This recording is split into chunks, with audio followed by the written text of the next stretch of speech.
বারুইপুরে সকাল সকাল ভোট প্রচার করেন সায়নী ঘোষ। অষ্টাদশ লোকসভা নির্বাচন চলছে সারা ভারত জুড়ে। পঞ্চম দফা ভোট শেষ হয়ে গেছে ইতিমধ্যেই, আর দুই দফার ভোট বাকি আছে এখনো। যাদবপুর লোকসভা কেন্দ্রে নির্বাচন হবে আগামী 1 জুন, যেটা শেষ দফার নির্বাচন হবে। সমস্ত দফার নির্বাচনের আর মাত্র হাতে গোনা কয়েকটা দিনই বাকি। হাতে যে কটা দিন আছে, প্রত্যেকটা দিনকে অত্যন্ত গুরুত্ব সহকারে নিচ্ছেন সমস্ত দলের প্রার্থীরা। নির্বাচনে প্রচার চলছে জোর কদমে, কেউ কাউকে 1 ইঞ্চির জায়গা ছাড়তে রাজি নয়।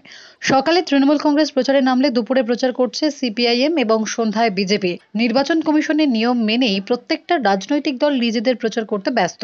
সকাল থেকে বারুইপুর পৌরসভার 12 নম্বর ওয়ার্ডের প্রত্যেকটা অলিগলি টোটো করে প্রচার সারলেন যাদবপুর লোকসভা কেন্দ্রের তৃণমূল কংগ্রেসের প্রার্থী সায়নী ঘোষ। সায়নের প্রচারের সঙ্গে ছিলেন পশ্চিমবঙ্গ বিধানসভার অধ্যক্ষ বিমান ব্যানার্জি।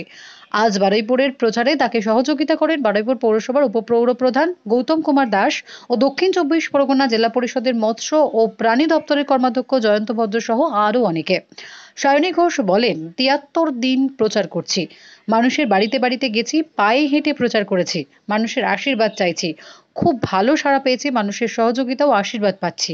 মানুষের সমর্থন পেলে তবেই আগামী দিনে উন্নয়ন হবে। তবে মানুষ মমতাদির সঙ্গে আছে। পশ্চিমবঙ্গ বিধানসভার অধ্যক্ষ বিমান ব্যানার্জি বলেন, বারুইপুর পর্যন্ত মেট্রো রেল এক্সটেনশন করতে হবে। আমি নিজে রেলমন্ত্রীর সাথে কথা বলেছিলাম। এটা মুখ্যমন্ত্রীর পরিকল্পনা ছিল।